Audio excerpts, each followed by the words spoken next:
साथियों, हमारी सरकार किसानों के कल्याण के लिए, खासकर छोटे किसानों के कल्याण के लिए देश के कृषि जगत के हित में, देश के हित में, गांव गरीब के उज्जवल भविष्य के लिए पूरी सत्यनिष्ठा से, किसानों के प्रति पूर्ण समर्पण भाव से, नेक नियत से ये कानून लेकर आई थी। लेकिन इतनी पवित्र बात, पूर्ण रूप से शुद्ध किसानों के हित की बात, हम अपने प्रयासों के बावजूद कुछ किसानों को समझा नहीं पाए। भले ही किसानों का एक वर्ग ही विरोध कर रहा था, लेकिन फिर भी ये हमारे लिए महत्वपूर्ण था।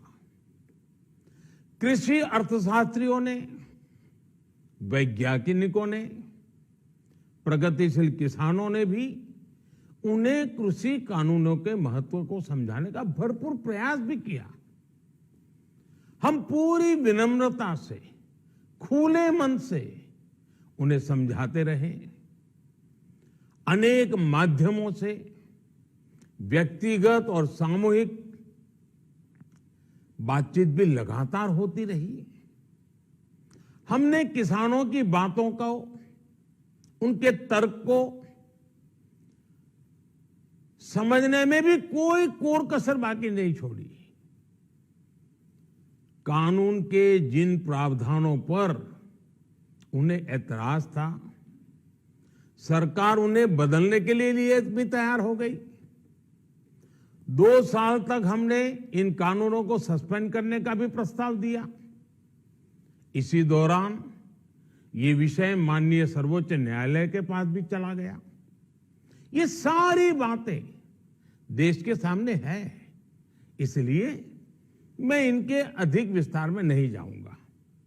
साथियों, मैं आज देशवासियों से क्षमा मांगते हुए सच्चे मन से और पवित्र हृदय से कहना चाहता हूं कि शायद हमारी तपस्या में ही कोई कमी रही होगी, जिसके कारण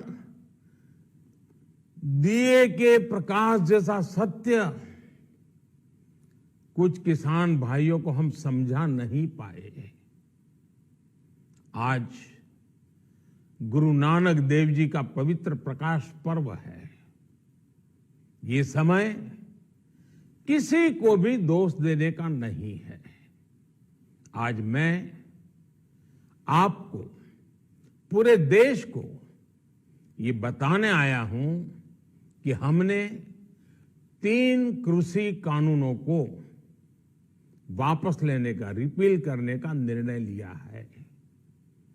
इस महीने के अंत में शुरू होने जा रहे संसद सत्र में, इसी महीने में, हम 3 कृषि कानूनों को रिपील करने की संवैधानिक प्रक्रिया को पूरा कर देंगे।